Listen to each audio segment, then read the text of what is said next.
আসসালামু আলাইকুম বন্ধুরা, চলে আসলাম নতুন রেসিপি নিয়ে। আমার আজকের রেসিপি ডিমের ঝুরি ভুনা। এই ডিমের ঝুরি ভুনাটা কিন্তু খুবই সহজে তৈরি করে নিতে পারেন। যাদের হাতে একেবারেই সময় নেই, ঘরে অনেক সময় অনেক ধরনের জিনিস থাকে না, তারা ঝটপট এই রেসিপিটা করে নিতে পারেন। অসম্ভব স্বাদের এই রেসিপিটা। তাহলে চলুন আমি কিভাবে তৈরি করি দেখে নিই। আমি এখানে 4টা ডিম ভালো করে হালকা লবণ দিয়ে ফেটে নিচ্ছি। আগেই 4টা ডিম আমি ভেজে নিয়েছি, আর 4টা ডিম আপনাদের আমি ভেজে দেখাচ্ছি কিভাবে ভেজে নিলাম।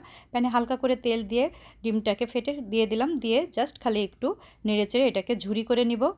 খুবই সহজ। এই দেখেন ঝুরি করে নিলাম। এখন একটা কড়াই বসিয়ে দেব, দিয়ে দেব পরিমাণ মতো তেল, দিয়ে দেব বেশ কিছুটা পেঁয়াজ কুচি। পেঁয়াজটাকে হালকা ভেজে এখানে দিয়ে দেব আদা রসুনের পেস্ট। আদা রসুনের পেস্টটাকে একটু হালকা ভেজে নেব যাতে কাঁচা গন্ধটা চলে যায়।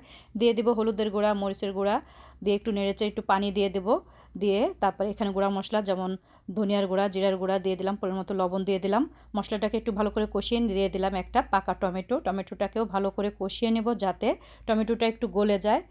দেখেন কত সুন্দর করে আমি কষিয়ে নিলাম টমেটোটাকে। বেশ খানিকক্ষণ আমি টমেটোটাকে কষিয়ে নিলাম। এখন এখানে ডিমটা দিয়ে দিলাম, ঝুরি করা ডিমটা দিয়ে এখন আমি এই ডিমটাকে সুন্দর করে এই টমেটোর সাথে আর মশলার সাথে খুব সুন্দর করে কষিয়ে নেব নেড়েচেড়ে।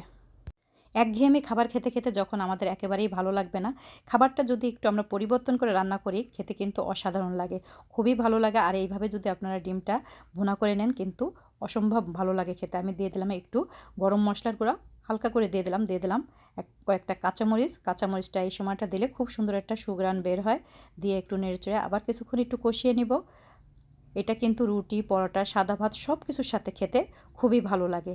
ভালো করে আমি কষিয়ে নিয়ে আমি এখানে দিয়ে দেব একটুখানি পানি, বেশি পানি দেব না, অল্প পরিমাণ একটু পানি দিয়ে দেব যাতে ওই পানির ভিতরে বাদবাকি একটু রান্না হয়ে যায় ডিমটা।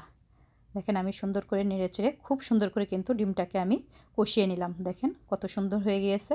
এখন আমি এখানে পরিমাণ মতো একটু পানি দিয়ে দিব। বেশি পানি দেবে না, অল্প, কারণ ডিমটা কিন্তু আমার প্রায় রান্না হয়ে গিয়েছে। এখন জাস্ট খালি এটাকে নেড়ে চেড়ে একটু রান্না, কিন্তু মাঝে মধ্যে কিন্তু এটা নেড়ে দিতে হবে, না হলে কিন্তু নিচে পুড়ে যেতে পারে। পুড়ে গেলে কিন্তু ডিমের সেন্টটা নষ্ট হয়ে যাবে, একদমই খেতে ভালো লাগবে না। তাই মাঝে মধ্যেই কিন্তু একটু নেড়ে দিতে হবে। এখানে একদম ধারে থেকে কিন্তু ডিমটাকে রান্না করে নিতে হবে। একেবারে ইজি, খুবই তাড়াতাড়ি কিন্তু এই ডিম ভুনাটা করা যায়।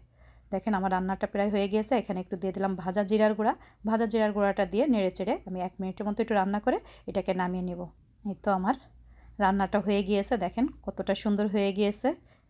একটু লবণ লাগবে, আমি আর একটু লবণ দিয়ে দিলাম, দিয়ে একটু মিশিয়ে নিলাম।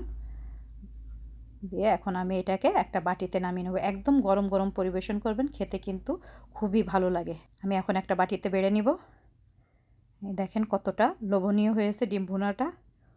অসম্ভব স্বাদের এই ডিম ভুনাটা আপনারা অবশ্যই ট্রাই করে দেখবেন। যদি আপনাদের কাছে ভালো লাগে তাহলে আমাকে কমেন্ট করে জানাবেন। দেখেন কতটা সুন্দর লাগতেছে দেখতে, দেখতেও যেমন সুন্দর, খেতেও কিন্তু অসাধারণ। তো তৈরি হয়ে গেল আমার মজাদার ডিমের ভুনার এই রেসিপিটা। কেমন হলো অবশ্যই জানাবেন। যদি আপনাদের কাছে ভালো লাগে লাইক কমেন্ট শেয়ার করবেন।